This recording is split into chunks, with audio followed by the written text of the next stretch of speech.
Welcome to MMA on the Rocks. My name is Bill Welker. You are listening to episode 131. Today is Sunday, March the 17th, St. Patrick's Day. So happy St. Patrick's Day to everyone observing this very sanctimonious and religious holidays that is celebrated here by drinking green beer, green Miller Lite.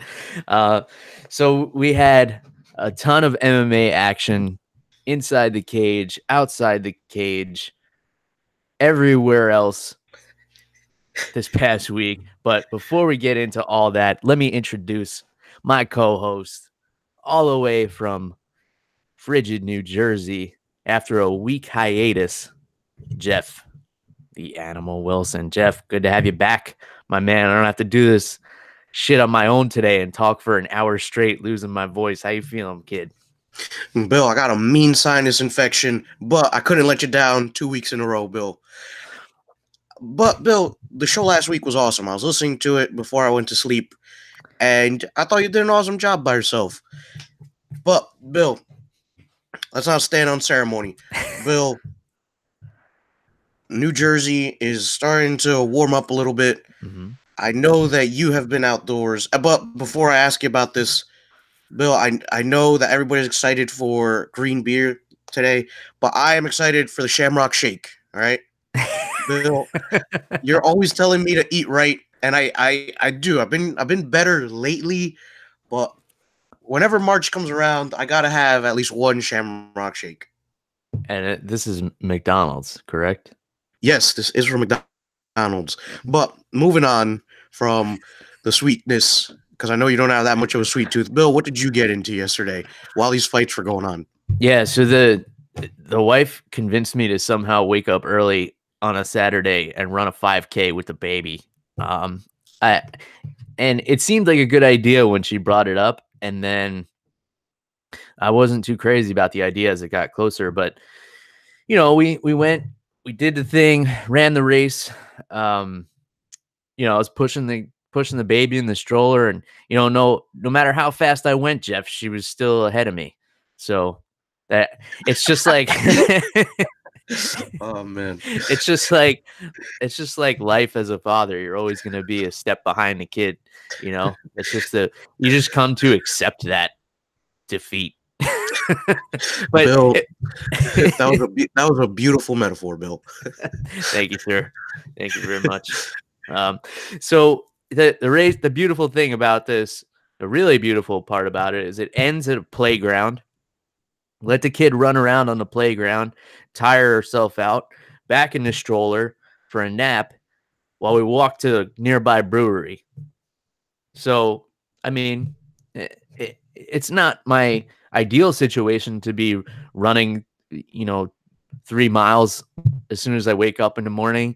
But if I'm going to do it, I got to at least be rewarded by going to a brewery. We went to a brewery in Dunedin called Caledonia, and I believe it's the only brewery in Dunedin that I had not been to yet. I've mentioned the various others that I love in Dunedin. It's really like a mecca for craft beers, especially here in the Tampa Bay area. You got Seven Sun, Dunedin Brewery, QNE.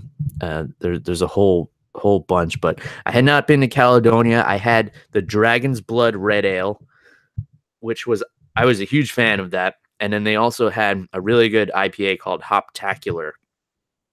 Really bright flavors, really forward on the hops, but not too bitter. You don't want to have too much bitterness in your IPA, or maybe you do, if that's your flavor. But I'm a big fan of Caledonia. So if you find yourself in the Tampa Bay area, which you will very soon, Jeff, I highly recommend doing the brewery tour in Dunedin. I don't think a lot of the breweries distribute too far yet. It seems to be the thing with craft beer. You can. If they're able to distribute it too far, it's probably being, watered down in the production. That's what we're seeing happen with a lot of these big breweries. But in any case, Jeff, that was my Saturday. Any big news going on in your life this weekend, or are you just trying to recover and get ready to attack the week here. Yeah, I'm just trying to get some rest, dude, recover, see if I can get back in the gym because I had to take a couple days off because of this sinus infection, and I get them a lot, Bill. I think it's like whenever the weather changes because this week it started to really feel like spring in Jersey. Um, so there's some things you can't account for, no matter how well you eat or are starting to eat. But we'll power through it. So, Bill, speaking of powering through things, I think that we gotta give it up for a man that we have both criticized a little bit on the show, but I think we've given him his due respect. I think we gotta give it to him again. Bill, the Count himself, the greatest English fighter to date, because he's been the only English champion. Michael Bisping is in the Hall of Fame, Bill. Any thoughts on this? Yeah, I think it's well deserved. I mean, obviously, he won a championship. I think he's second for most wins in the UFC. Love him or hate him, he's put on exciting fights. He's always a gamer. Came off the bench on like 2 weeks' notice to knock out Luke Rockhold for the championship after being submitted by him in his last fight. Just such a tough dude. He spent the last couple of fights with that oil or whatever it was on his eyeball. He could barely see out of it, and he didn't want to get the surgery to get it fixed because he would have had to take too much time off. Just a real tough dude. At the end of the day, and it looks like he's got a bright future ahead of him as a broadcaster as well. I do enjoy his analysis up in the booth. I haven't heard too much of his play-by-play yet, but it's always good to see these guys who did so much for the sport come full circle and be able to still be a part of it. And well deserved. I went through phases with Michael Bisping where I wasn't a fan of him, and then if he was fighting certain people, I wanted to see him do well, and it was like a back and forth and love and hate, and that's what makes it so interesting, and that's what makes him so deserving of this spot in the Hall of Fame. So congratulations to Michael Bisping. Any other thoughts from you about it, Jeff? Yeah, but I like what you said about liking him and hating him. I think that's very accurate. I think that in pro wrestling, you have heels who are the bad guys, and then you have faces who are the good guys. I think Michael Bisping was able to play both really well, actually. Against Luke Rockhold, I think a lot of people rooting for him just because not a lot of people like Luke Rockhold. And, there were times where you enjoyed hating him, like against Dan Henderson. I would even say against George St. Pierre as well. Yeah. I remember being live for that fight, man, and it was great. So I'm glad I got to see Bisping fight in person. And he was just a fun fighter to watch. Like you said, he never put on a dull fight. He's always game for whoever they put across from him. So congratulations to Michael Bisping. I think it's well deserved, and I think I'm glad the UFC is going to take care of him in terms of broadcasting and everything, because I love watching him break down fights as well. Yeah, for sure. Bright things in the future of Michael Bisping, and a lot of great memories as a fighter as well. So another person who has given us a lot of great memories as a fighter and who has not been getting the due respect, especially in the media lately. I really want to get into this before we talk about Fight Night 147 from London last night. And that's Tony Ferguson. And I really feel like the media has done Tony Ferguson dirty here, Jeff. I've been talking to you about this on the side through text messages throughout the week. And the headlines that came out were just so disrespectful, because here's a guy in Tony Ferguson. If you're not up to date on what's going on, he's basically going through a severe mental breakdown of some kind, where he thinks that there are people living in his walls, and he took apart his fireplace because he thought somebody was in there. He thought somebody put a computer chip in his leg. And, obviously his wife is very concerned by this behavior, his wife, Christina. So what she did was leave the house and call the police and say, my husband's acting very strange. And every time the police showed up, Tony was like, I'm fine. And they said, do you want to see a doctor? Do you want help? And he refused because he's an adult and he can do that. Now, what happened from here is Christina tried to get Tony Ferguson's coaches and other people in his life to get him to go seek help, and he wouldn't do it. Clearly, he needs to see some kind of doctor or therapist or something, because there's something off. We've always known there's something a little bit off with Tony Ferguson, but it's gotten to the point where, it's not just strange behavior, it's concerning behavior. And obviously his wife cares about him a lot, and she's really concerned for him. So she took his son out of the house and she filed a temporary restraining order. Now, the way this was reported in the media was that Tony Ferguson's wife filed a restraining order due to domestic violence. Now, domestic violence can mean a lot of things. It can be physical abuse. It can be emotional abuse. It's a very broad category in most states. It's not restricted just to physical abuse. But when you say Tony Ferguson's wife filed a restraining order for domestic violence and you show a picture of him all bloodied up from one of his cage fights, the average person from reading that headline can only deduce that he was abusive towards his family. And that was definitely not the case. I read all of the police reports because these are public records.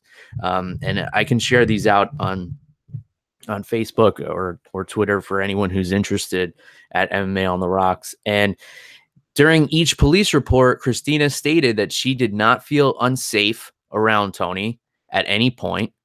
And she even released a statement saying that he's a good father and we're just worried about him and we want to see the best for him. And that's why she had to file the restraining order. So what this does is, since she files a temporary restraining order, if he wants to be reunited with his family, he has to go and seek the help that they think he needs, and that I think it's very clear that he needs. It's nothing to joke about. Obviously, if you think people are living in your walls and are out to get you and things like that, something's off. Maybe it's a chemical imbalance. Maybe it's medication he's taking. Maybe it's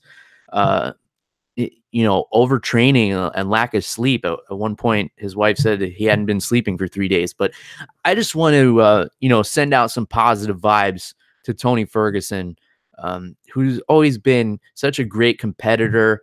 And even though he has displayed a lot of strange behavior in the past, we have to wish the best for him right now, and not kick him while he's down, and make it seem like he's being abusive to his family, who's just trying to help him. And it's unfortunate that he has to go through this in the public eye. I can't imagine how much stress this is putting on him and his family to have to go through this and have the media coming down on him so hard like that. But I really wanted to do my part as part of the media here, Jeff, to get out the true story of what's going on here. And that's a woman who's concerned for the mental health of her husband. And, that's something that we should be celebrating instead of putting Tony Ferguson down and saying, that he was committing domestic violence, even though that's what the restraining order said. There was a reason for it. And, if something else comes out that, maybe he wasn't doing the right thing, then that's a different story. But for now, with all the facts that we have and everything I've read in the police reports and the statements from his wife, this is the truth, and that's the story that needs to be told. So I wanted to make sure that got out there. Give me your thoughts on this, Jeff.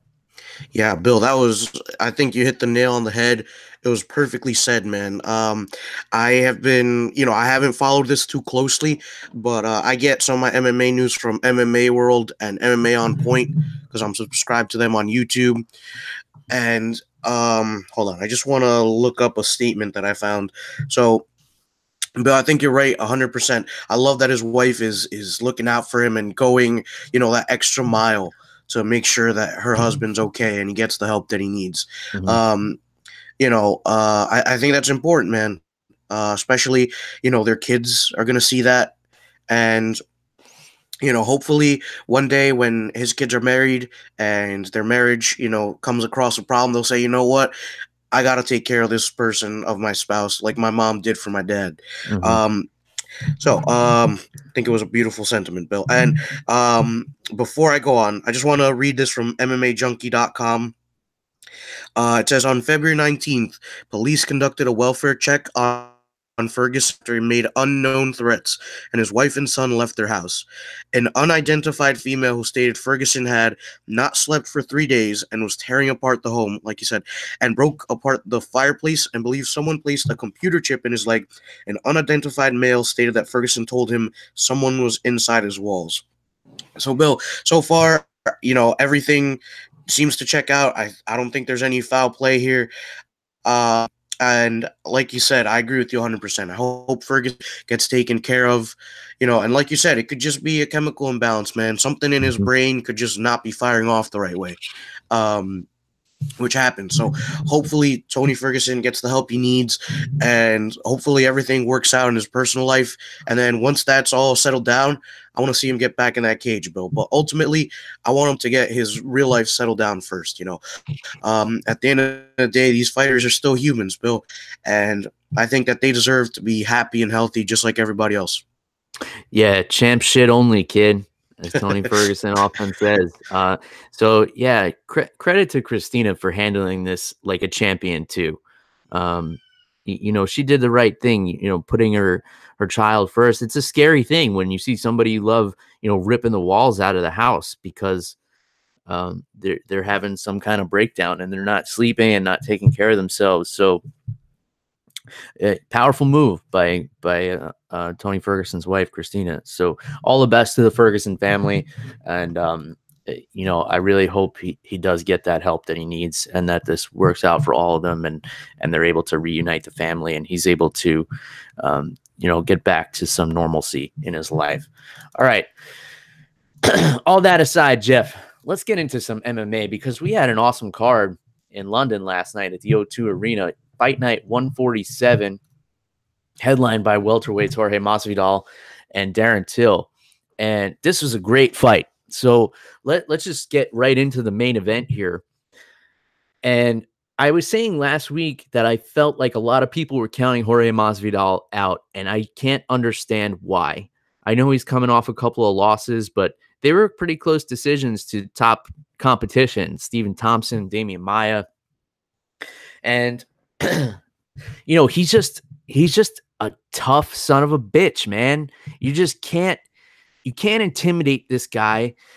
You can't make him back down. He got dropped with a heavy left hand in the first round, and he's talking shit as he's hitting the ground, Jeff. He's got this giant gorilla, Darren Till, who should be a middleweight, like trying to smash him, and he's on his back, like talking shit up to him. And then, beautiful scramble to roll back up, and then he's right in his face. He took the biggest shots. He got rocked again in that first round. But that he landed his own shots too. I loved the game plan from Masvidal here. I feel like he picked up on the timing of Till very well, and he noticed that Till was parrying out really far with his right lead hand. And he took advantage of that in the ending combination, which he used several times within the first round. It was that right hand to the left hook. And he knew that Till was parrying out too far, which means he was reaching out his hand too far to block the punches. And then he went over the top with the hook. He did it a couple of times. And in the finishing sequence, what he did was he drove inside with an oblique kick to the opposite leg. So he used his right leg to kick Till's right leg, had him thinking low in combination with knowing that Till was going to parry too far. And then as he was thinking low, parrying out too far, Masvidal switched stances and came in with that same combination, the right hand to the left hook, and then he followed it up with another left hook as Till was falling to the ground and put him out absolutely cold. It was a beautiful performance by Jorge Masvidal. It was controlled chaos. It was everything you would want to see from a main event, and I'm still excited about it. I rewatched the whole fight twice this morning, Jeff, because it was that great of a performance. So give me your thoughts on this main event. Yeah, dude, I like your terminology for it. Controlled chaos. Man, Masvidal went in there. He knew what he was getting into. He knew what to do against Darren Till. And Bill, I'd actually texted you this, I think, earlier this week or sometime last week, that I didn't think Darren Till had the fight IQ to deal with Jorge Masvidal. I thought that Masvidal just had too much experience. Darren Till, he wasn't going to go in there and win with his Darren Till is just really technical. And Masvidal, while he was thinking, he wasn't fighting orthodox. He wasn't fighting like Wonderboy Thompson, where he was setting up shots and stuff. Or at least it didn't appear that way. So really good from Masvidal. Great performance from him. It was great to see him back in that cage. And dude, I actually felt bad for Darren Till, dude. The way his head hit the mat and then just bounced off of it. It was, oh god. I don't know if the mics picked this up, but I felt like I heard something. Like just a really loud thud, man. Hopefully Darren Till's okay. He wasn't even up for when they raised Masvidal's hand to announce him as the winner. Hopefully Till's okay, man, and he's not concussed or anything, dude, because he hit that mat hard. But speaking of getting hit hard, Bill, Jorge Masvidal was far from finished after finishing Darren Till. Bill, what happened in the locker room afterwards? Because I thought all was cool, and then Masvidal was ready for rounds 3 and 4 after this.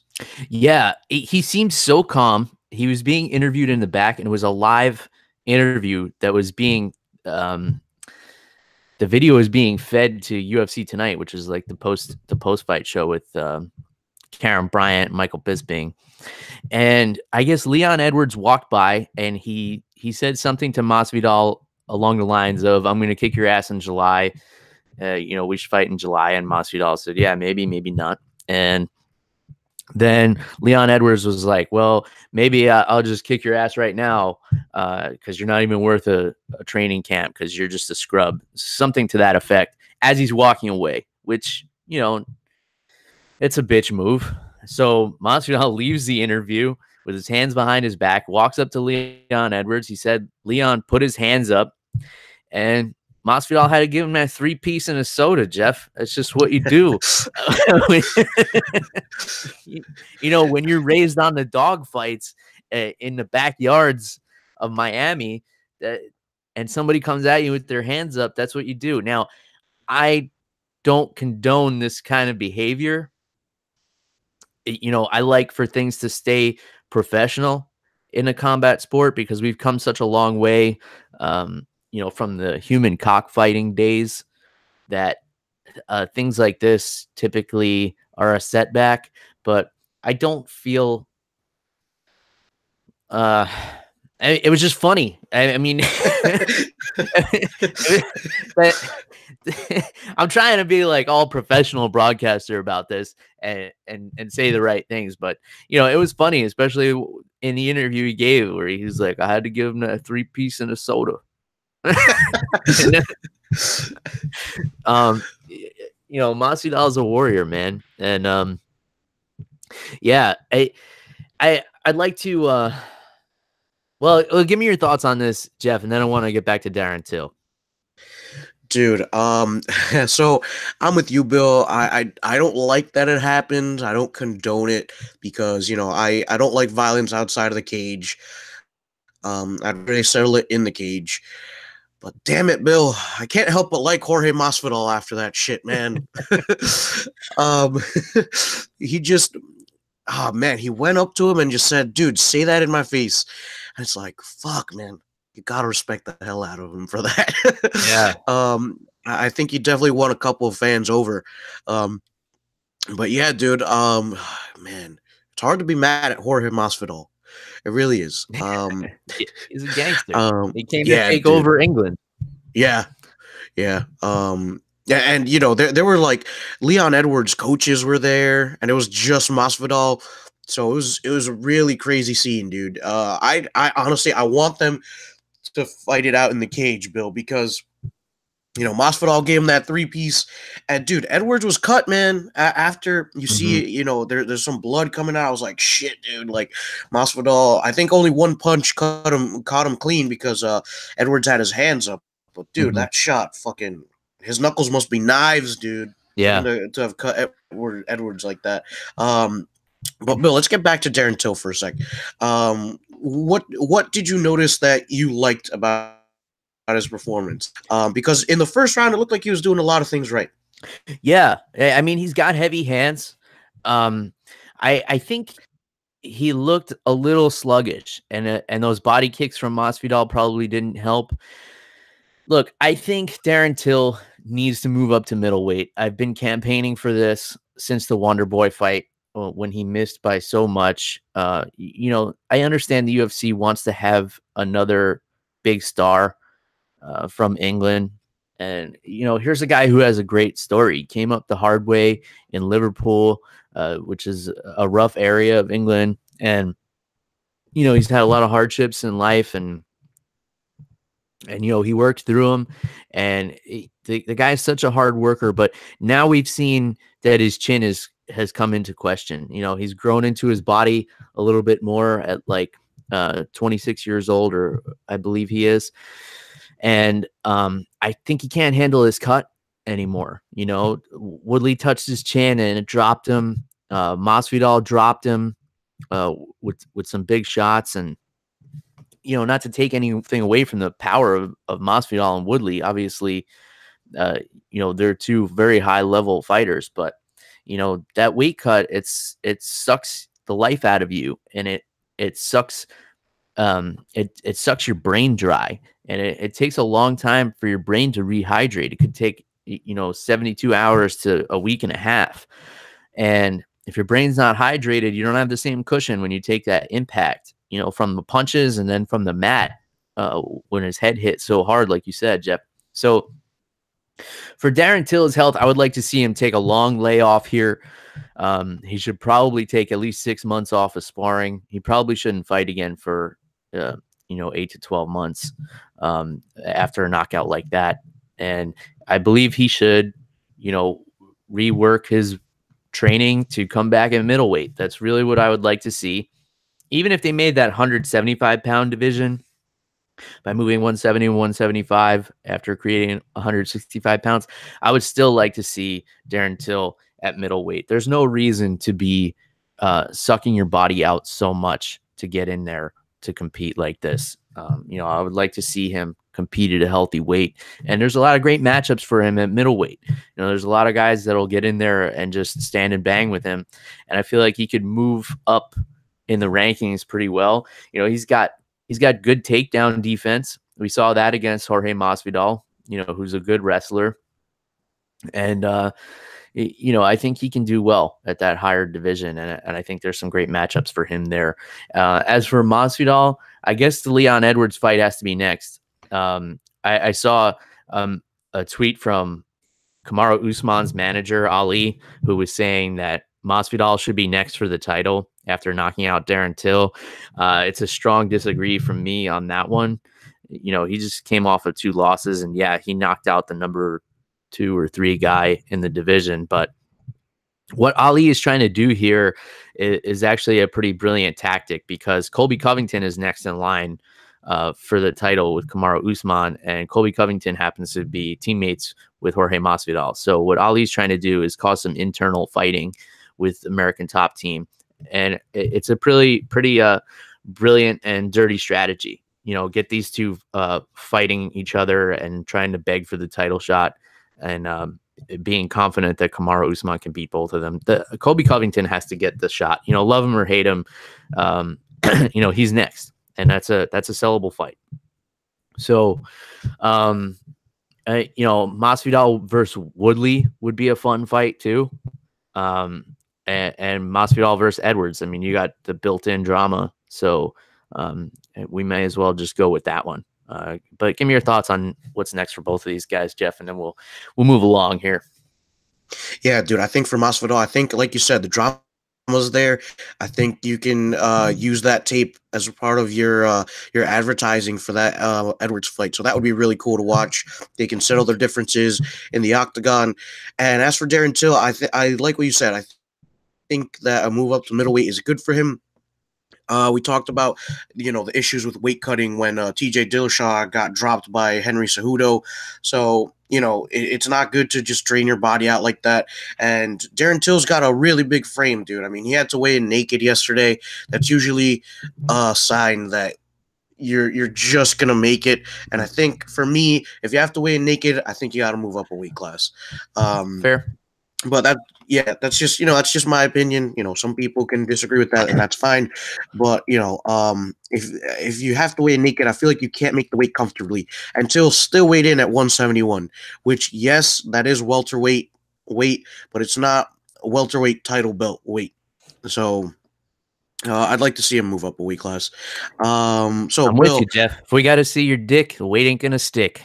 that was nice. Oh, man. So, Bill, let's get into Leon Edwards' performance before Masvidal cut him open, because I think he did a lot of things right against Gunnar Nelson. He was using his wrestling pretty effectively, and you told me this yesterday when we were texting. You said that Edwards beat Gunnar Nelson at his own game. So, Bill, why don't you elaborate a little bit on that? Yeah, so Gunnar Nelson, obviously, he's got an unusual striking style that he probably picked up from a karate background and in combination of training with Conor McGregor, but he's a grappler and he's an elite grappler. Damian Maia couldn't finish Gunnar Nelson on the ground, and that's saying a lot. Leon Edwards was able to beat him up on the feet. He was able to probably break his orbital bone when he was disconnecting from a clinch with a short elbow that caused Gunnar Nelson's face to just swell up immediately. It almost looked like his orbital bone was like sticking out. And he was able to control him on the ground. And this is a guy in Leon Edwards who is a striker. I mean, if you were to look at this matchup on paper, it's a striker versus a grappler. And Leon Edwards shows that he's got some grappling.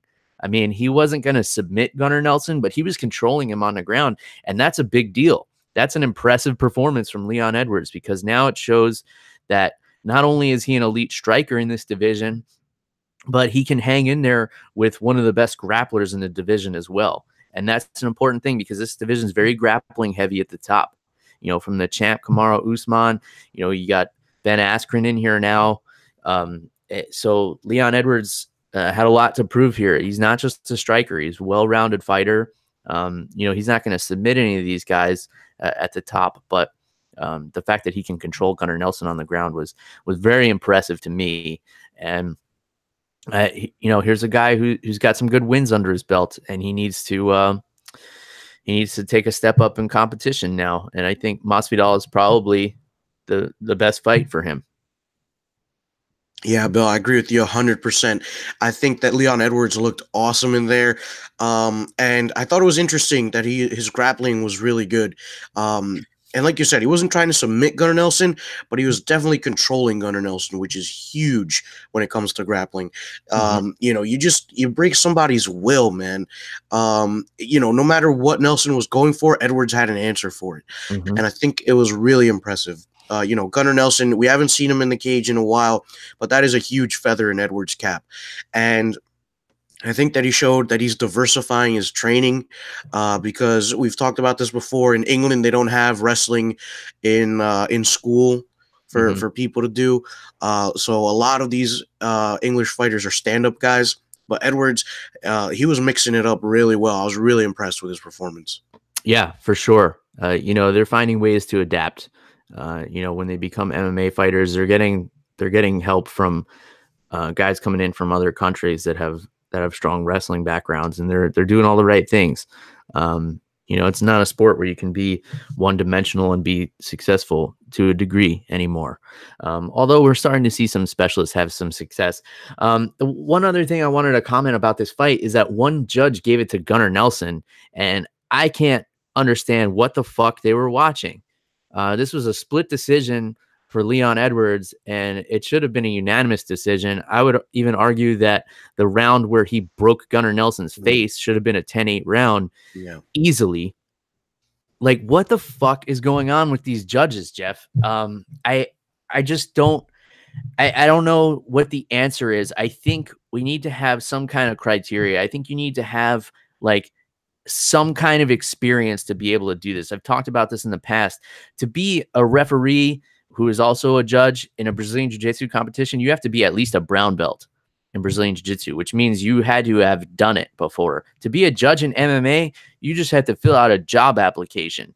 There doesn't seem to be any kind of criteria. And I think there needs to be some kind of stipulation where, maybe it has to be a former fighter but maybe at least somebody like with some experience, because you can't take like a retired fighter and give him a paycheck that a judge is making.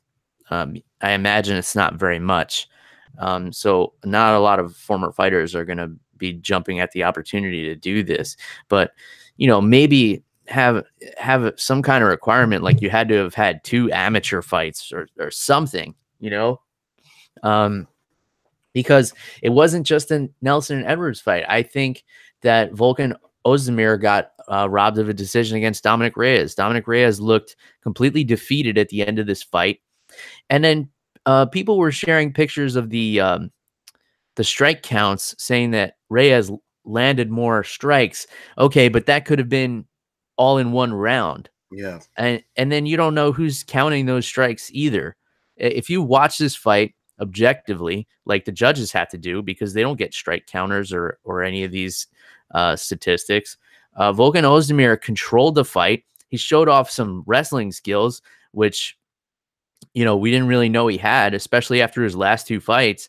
But then you realize his last 2 fights were against monsters, and Anthony Smith and Daniel Cormier. So anybody's going to look like a shitty wrestler against Daniel Cormier. But Ozdemir showed he's got some well-rounded skills. He's developing. He's got big punching power. And I think he totally controlled this fight, and he should have won a decision. And this was another split decision. And again, I don't know what these judges were watching. I can't understand how you score this fight for Dominic Reyes. And, it's a shame, Jeff, too. And I want to let you get in a point about this, but just one more thing I want to add. It's a shame because if you get robbed in a decision like this, you're not just losing a decision, you're losing half your paycheck. So I think maybe we need to reconsider the pay structure here. I think flat rate pay is fine. I think the fight of the night bonuses are enough incentive for guys to go out and put good performances on. But, you're putting the livelihood of these guys and gals in the hands of these judges, who a lot of them seem to not even be qualified to be doing this job. So, that's something that's really unfair. And I think we need to explore some other options. I've mentioned, the possibility of a legislative body that oversees all the athletic commissions, and you can actually go to them for appeals and things like that. So we got to work on some solutions here, because we're seeing fighters having money taken out of their pockets. And then when you lose a fight, you're on a downward slide. Now Ozdemir is on a 3-fight losing streak, and he's a guy who's just fighting for the title, a year ago. So give me your thoughts, Jeff, and then we'll kind of breeze over the rest of this card. Yeah, dude, I'm with you 100%. I thought Ozdemir got robbed in that one. I really didn't see anything from Dominic Reyes that made me think, oh, man, I could see why they gave it to Reyes. Mm-hmm. Maybe you give him that last round, but up until then, it was all Ozdemir. He looked good everywhere. He looked like he was controlling the cage pretty well. And, dude, I think this whole night, as exciting as a lot of these fights were, I think there were a lot of question marks here. The Claudio Silva versus Danny Roberts fight, huge question mark for me. And, Bill, if you don't mind, I kind of wanted to skip the Nathaniel Wood versus Jose Quinones fight for just a sec to talk about the Silva versus Roberts fight. Because, first off, let me take nothing away from the fight, Bill. This was an absolute war. Danny Roberts is so tough, dude, showing so much heart, getting out of submissions, controlling the fight on the feet, I thought. But really, really doing a good job on the ground in terms of getting out of Silva's submissions, making it hard for Silva to tap him. And at one point in the third round, Claudio Silva has an armbar locked on. Danny Roberts picks him up and slams him down, and then jumps over. He's basically out of the armbar at this point. He's starting to get out of it. And the ref says stop, because Roberts verbally tapped. But, okay, so here's the thing, is in jiu-jitsu, if you scream if you're in a submission and you scream, that is considered a verbal tap. But when they showed the replay, I didn't hear that.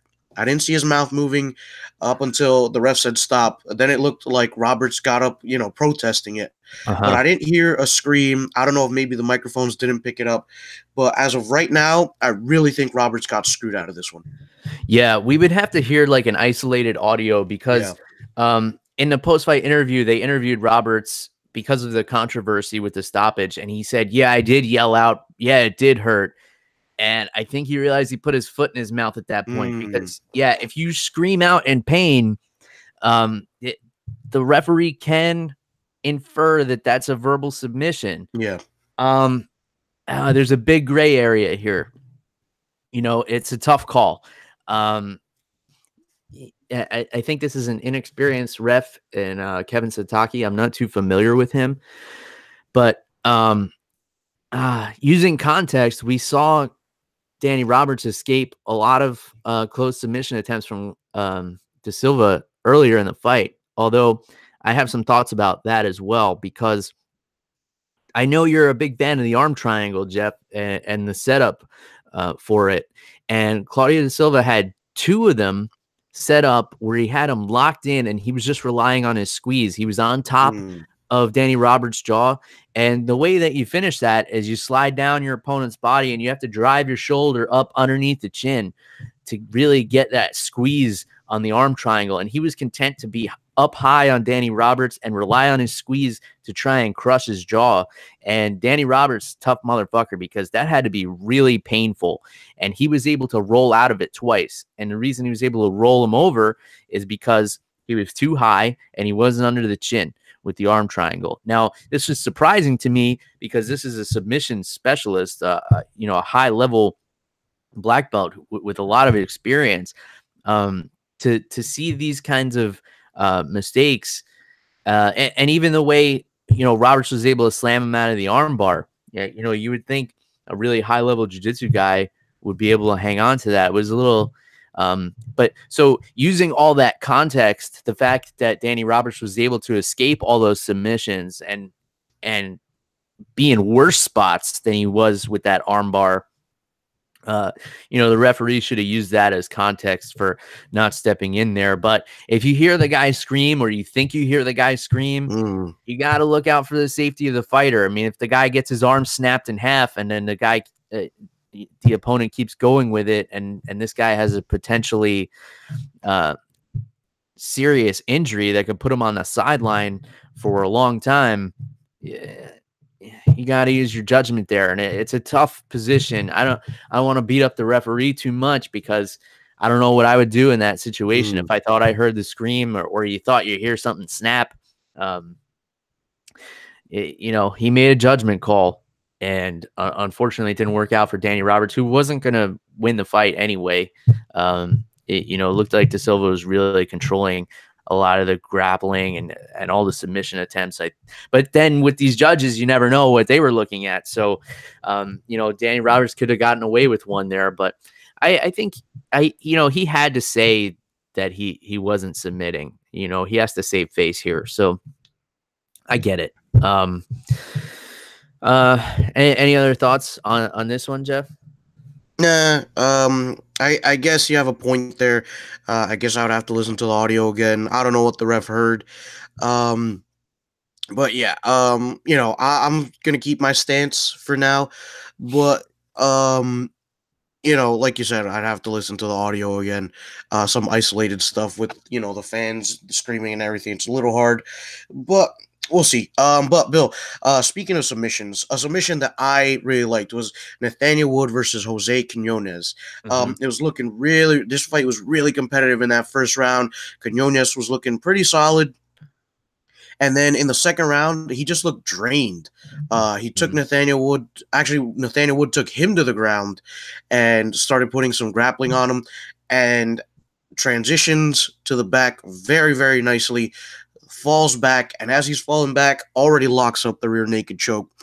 And Quinones tapped pretty quickly. So I assume Wood had a really nice squeeze on that. He was right under the neck. Bill, what did you think about this one for the bantamweight division? I thought it was really impressive by Nathaniel Wood, and a guy in Jose Quinones who's super tough and maybe a little bit too big for this bantamweight division. You know, he's very muscular. Never been submitted before. So that's a big feather in the cap for Nathaniel Wood. Gets it done in front of the hometown crowd. You know, there was a lot of hype behind him coming into this fight, which means a lot of pressure. You know, if you're fighting in front of your hometown crowd at this level, you've got, you know, people hitting you up for tickets all the time, and you've got your friends and family coming out to watch. And, you know, there's a lot of pressure involved there. It's not necessarily an advantage. But, you know, Nathaniel Wood was put in the spotlight, and, you know, he was shining there. So credit to him for a great performance and submitting a guy who had never been submitted previously in Quinones, who's a really tough competitor. I want to, for the sake of time, just kind of hop around the rest of this card here, but there is one fight in particular I wanted to cover because, again, because of a concerning situation involving a referee, and this was more of the fighter's fault. So on the prelims, we had Saparbek Safarov and Nikolai Negumariano. And what happened was Safarov kept grabbing the cage, like blatantly grabbing the cage, and he was told to stop. He had his fingers smacked out of the cage by the referee, Leon Roberts, and he was told repeatedly to stop. And then at one point, Negumariano had a heel hook locked up, and you know, Safarov grabbed the cage again, and Roberts tried to step in, but it was kind of an awkward situation because Negumariano had the heel hook, and it was a very strange. So he waited until Safarov got out, and then he stopped the fight. He deducted a point in the first round from Safarov, which is the right thing to do. But when he tried to break them up to stop, Safarov wasn't stopping, and he wasn't listening. You know, Dan Hardy in the broadcast booth was calling for Safarov to be disqualified. I don't know if it's that serious. You know, you're in the heat of the moment. You know, maybe I think there may be a language barrier there as well, but you know, the referee is touching you, you have to stop. Bottom line, I don't know that he should have been disqualified. The point deduction was definitely called for. And then as the fight goes on, it turns out that Safarov has a very distinct wrestling advantage, and he controls the fight, and he smashes Negumariano's face again. We see a third broken orbital on this card. The other one was Molly McCann, who was the only one to leave with a broken orbital and a victory on this card.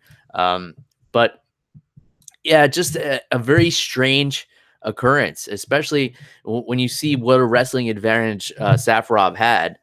You know, why he would continue to keep grabbing the cage. There seems to be maybe a lack of understanding of the rules or something here. You know, he can't be that like blatant of a cheater. You know, there must have been some kind of gross misunderstanding here. But any thoughts on this, Jeff? See, Bill, I want to agree with you, but here's the thing, Bill, is the ref was physically had to grab Safarov, and he still kept going. Yeah. I think at that point, language barrier or not, I think he could have probably gotten 2 points taken off or disqualification, because it happened a few times, Bill.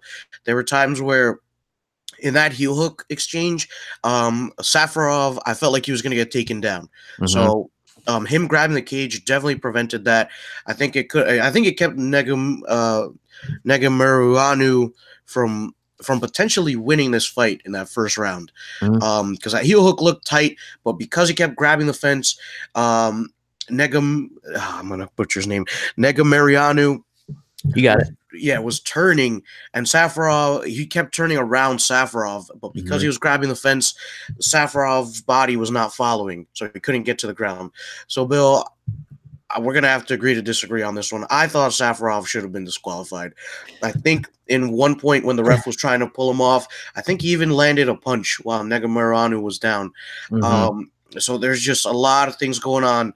I understand Safarov is frustrated because this was his first win in like 3 or 4 fights. But you know, you gotta understand when the ref is physically pulling you off, you're doing something you're not supposed to be doing. Yeah, no language barrier is going to change that. Yeah, fair point. I think I think a 2-point deduction would have been good, and they should possibly look at a suspension or a fine or something for not listening to the referee, because that's a big deal. You gotta follow the referee's instructions. I'm gonna breeze over some other things here, Jeff. Jack Marshman and John Phillips, the two Welshmen, got into a pretty good back and forth. It was a close fight, split decision for Jack Marshman, who missed weight by 3 pounds. So we're not going to give this one too much time. Arnold Allen and Jordan Rinaldi. Arnold Allen was able to shut down the wrestling of Rinaldi and control the fight for a unanimous decision. And we had Mark DeCasey and Joe Duffy. This should have been, this one was billed as another striker versus grappler, but DeCasey was able to neutralize the grappling of Joe Duffy and also able to neutralize the striking, comes away with a unanimous decision there. So that's a big one for DeCasey, who's on a 3-fight losing streak. Then Dan Ige with a quick submission over Danny Henry, 1 minute, 17 seconds into the first round, rear naked choke. Very impressive. And then Molly McCann and Priscilla Cachoeira. This was a very back and forth fight. Molly McCann, interesting grappling exchange in the first round where she had a tight submission at armbar that she was trying to turn into a shoulder lock, and she was telling Priscilla to tap. She's like, "You have to tap." It's like, interesting. Oh shit, that's funny. Interesting strategy here. Priscilla was able to escape, and then they had a good back and forth, and she smashed Molly McCain's face good. Her eye was pretty much swollen shut. The doctor came in, had to take a look at her. She must have had a small sliver where she was still able to see out of it, and she's lucky it happened at the end of the fight, because if it had happened earlier, it would have swollen completely shut. Clearly broken orbital, but she was able to do enough to get the decision over Cachoeira. That was a really fun fight on the prelims. So I would recommend going back and watching that one if you missed it. If you have the ESPN Plus app, you'll be able to do that, maybe, because I had a hard time, Jeff. I was out, I was trying to put it on my phone at the brewery after the race yesterday, because it's a midday fight, and sitting there having some beers, trying to pull it up on my phone, wouldn't work. I even got home on my own Wi-Fi, tried to use the ESPN Plus app, which I pay money for, so I would assume it would work, and it didn't. I had to watch the fights on my laptop. I would have liked to get the app on my phone and stream it to the TV. I've expressed frustration with this in the past. But it comes down to, like, why would you pay for a service that doesn't work? And there are other methods to get it. I want to support this unison with ESPN and all the great MMA content that they have available. But I can't justify continuing to pay for this service if it's gonna be so glitchy. And it seems like maybe they're not ready for the volume that came with all the new subscribers, or maybe it's just buggy. But this is a big company. They can have developers come in and fix the bugs in these apps that have been brought to their attention multiple times. So in any case, any other thoughts on Fight Night 147, Jeff, or any other of the fights that I kind of breezed over at the end there? Yeah, just one last thing. The McCann-Cachoeira fight was really, really fun. McCann is definitely a character. I'm looking forward to see her in that cage again. And I wanted to get some hype around behind her because she's definitely someone to keep an eye out for. She's very exciting to watch. She's got a lot of energy. But Bill, I gotta be honest with you, I'm on a bit of a fight hangover here. I feel like it's been every weekend for, like, I don't even know. To me, it feels like 8 weeks. I don't know how long. It's not over yet, Jeff. No, Bill. What do we got coming up next week, Bill? Next week we've got Fight Night 148 from Nashville, Tennessee, and it's headlined by Stephen Wonderboy Thompson and Anthony Pettis, who, in the past 2 years has fought as low as featherweight, and now he's moving up to welterweight to take on Stephen Thompson. For whatever reason, Pettis felt the need to call out Thompson. I think this is two of the most creative strikers that we've seen in the UFC. and for very different reasons. You know, Anthony Pettis is very dynamic and explosive, whereas Stephen Thompson is very methodical with spectacular timing and a rhythm that people can't seem to figure out. I think this is a really interesting matchup. It's going to be really, I'm really curious to see how Anthony Pettis looks at 170 pounds. I mean, this is a guy who has made 145 pounds, although he struggled and missed weight a couple of times. You know, long time lightweight. I'm wondering why he decided to make this move up to welterweight. He must have had some physical changes that, you know, only he can explain here. But I think this is a fun main event, and the rest of the card has some fun fights on it as well. But give me your thoughts on this main event, Jeff. Dude, I'm excited for it. I want to see how Anthony Pettis looks at 170. That's a big jump. That 15, is it 15? No, it's 25, right?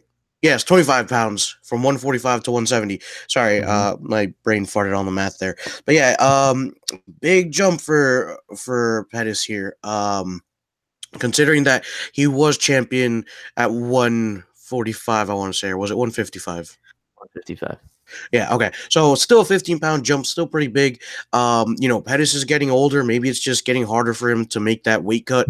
You know, I am 27, Bill, and after I turned 25, I found it a little bit harder to lose weight as quickly as I used to. So, I mean, that's just me. Spoiler alert, it ain't gonna get any easier, kid. I know, that's why I'm eating my greens now, Bill. but yeah, dude, Thompson versus Pettis, both of these guys are very unorthodox strikers, but for different reasons. Thompson can get in and out quickly. You know, he's got that karate style where it's more about winning points and being there, not being there when your opponent is about to counterattack. But Pettis is very flashy. He's got very unorthodox style. He'll run off the cage and kick you, as we've seen. And, you know, it's interesting because both of these guys need range to get going. So I want to see who can control that space or lack thereof more efficiently. You know, who can be there and then not be there when their opponent counterattacks. I'll be honest with you, though, Bill. I think Thompson has a bigger frame, so he might find some success using his length. But, you know, I haven't seen Pettis at 170 yet, so maybe he's big at 170. Maybe he's closer to Thompson's size. But, Bill, I'm excited for this card overall. I mean, you got Curtis Blades on here in the co-main event. John Makdessi's in there. Luis Pena from a couple of seasons ago, The Ultimate Fighter. Macy Barber, who's got a lot of hype behind her, is on here. Frankie Sands versus Marlon Vera. That'll definitely be a fun fight. Alexis Davis is coming back. I haven't seen her in a while. She's a good fighter. Yeah, so overall, this fight looks really, really good. I feel like this is definitely one to stick around for. And it's going to be on early, Bill. The main card starts at 8 next week. Yeah, which is fantastic. I'm loving these early cards because it allows me to get to bed earlier because I'm old. So while Anthony Pettis is moving up in weight, Luis Pena moving down to 145. This guy is 6'3", Jeff. I'm gonna be very interested to see how he does with this weight cut. He seems to be convinced that it's gonna be no problem. He's getting in there with Steven Peterson, who is very experienced. You know, he's got almost triple the experience of Pena, but you know, if Pena thinks he can get that 6'3" frame down to 145 pounds, then I guess he can. You know, he's young and could probably drop the weight easily, but I feel like he's going to be very sucked out from this. Yeah, it'll be good to see Curtis Blades get back in there. Curtis Blades and Justin Willis is a great contest. I mean, the wrestling of Blades and the durability of Willis is going to be an interesting dynamic in there. Angela Hill and Randa Marcos should be a really fun fight. And then you mentioned John Makdessi. He's fighting 22-year-old Jesus Pinedo. And that should be a really fun one. Makdessi, really explosive, creative striker, likes to throw a lot of spinning wheel kicks and things like that. And, you know, 22-year-old kid getting in there, I'm sure he's gonna come and bring it to Makdessi. So that should be a fun one for sure.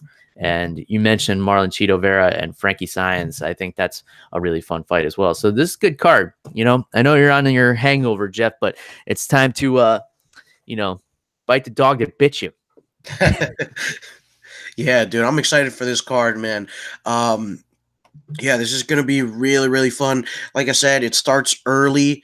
I don't know how much of this I'm going to be able to catch, Bill, because at work, I teach. So one of the students is in a band, and they're having this it's like a cover band of Okay. like famous.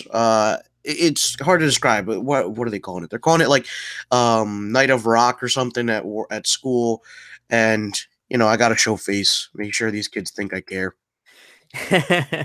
Well, you could just maybe watch it on your phone if the ESPN Plus app were to work.